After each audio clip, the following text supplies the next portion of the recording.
What a piece of junk. What is this mess anyway? This is in fact the cutaway Millennium Falcon.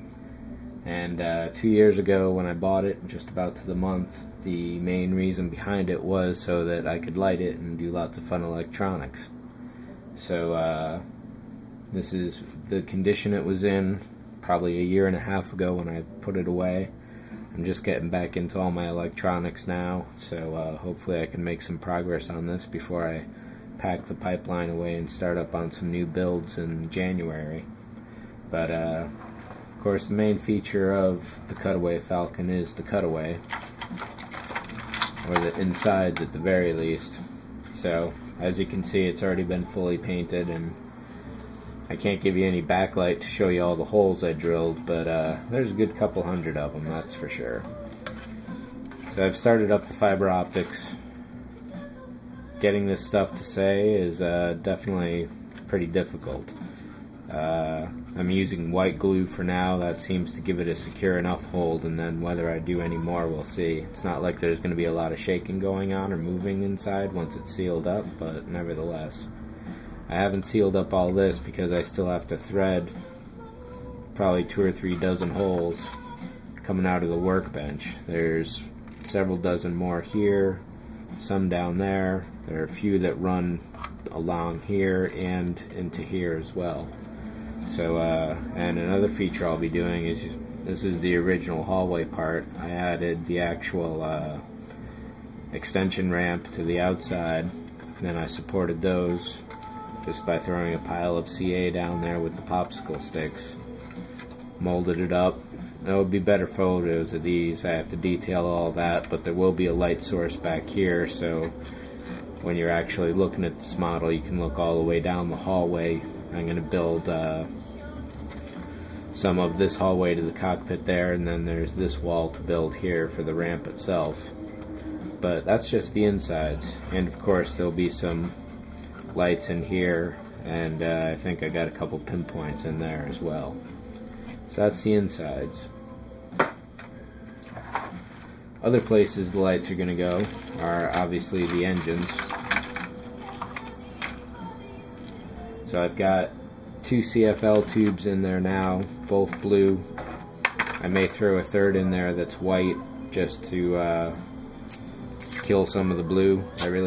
I've done a couple tests, but it's definitely been a while since I did them, and I certainly don't have any video of that at all. Just on the side here, I've got a lot of loose fiber optic in here that, if you don't mind, I'm gonna kind of clean up and talk as we go. I just want to get it stuck to the same place so it's not all over. So this is run off this driver here, which boosts the ampage, I believe, from the 12 volt up to 200 something. They burn out easy. I've killed a number of them so far, and I definitely don't want this one to burn because I've already glued it in there.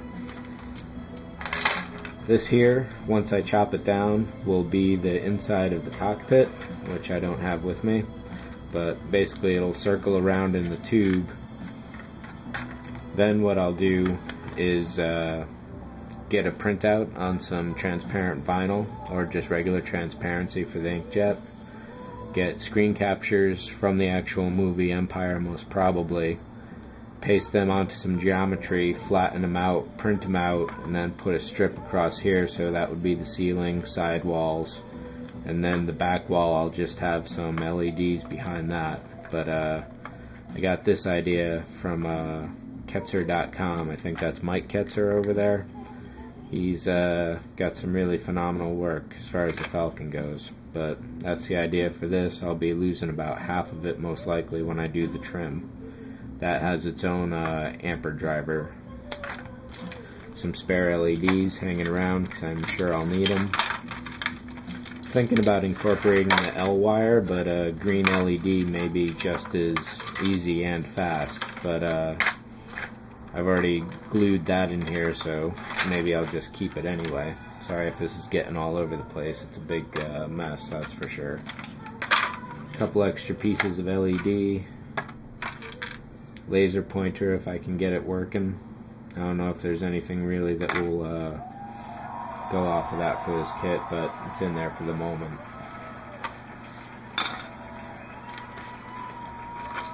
So that's basically the state of this. And like I say, this is just an intro overview. See where I'm at for my own part as well.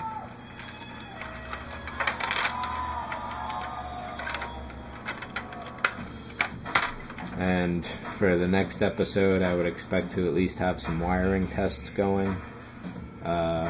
Hopefully thread up some more of this fiber optic. And that's really the main thing that's holding me up now, is the fiber optics. The engine works, or at least worked. All these LEDs will go simply. And then I'm deciding whether to be a wall wart or battery still. Probably a wall wart, just for all the extra juice and life you get from that. So I'll have to devise some power switches at that point. There's the paint job on this overall, which I got to go through even after I finish all this lighting and stuff. I've done this section of it, the cutaway of the model. You get this top half and the quarter panel. I've painted most of this and a bit of the engine as well, but the bottom hasn't been touched at all, and I don't think the sidewalls have 1 or 2 coats of black and silver on there, but there's about 10 different washes I'm doing to build up the entire paint layer, and that's its own situation to deal with when I get to that. Oh, one last thing that I'm throwing in here. It's not standard. To give the engine lights some texture,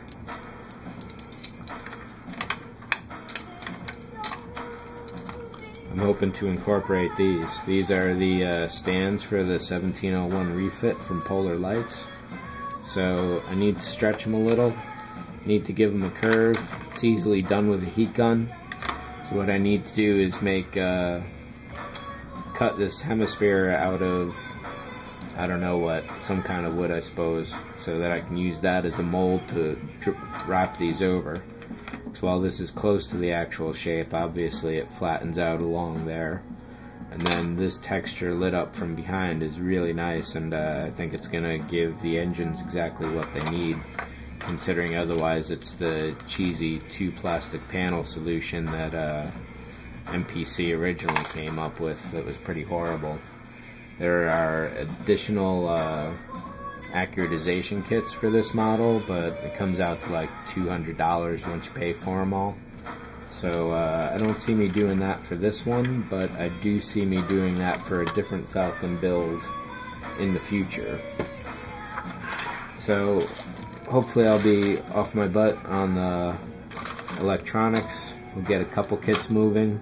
The Galileo from AMT is on there.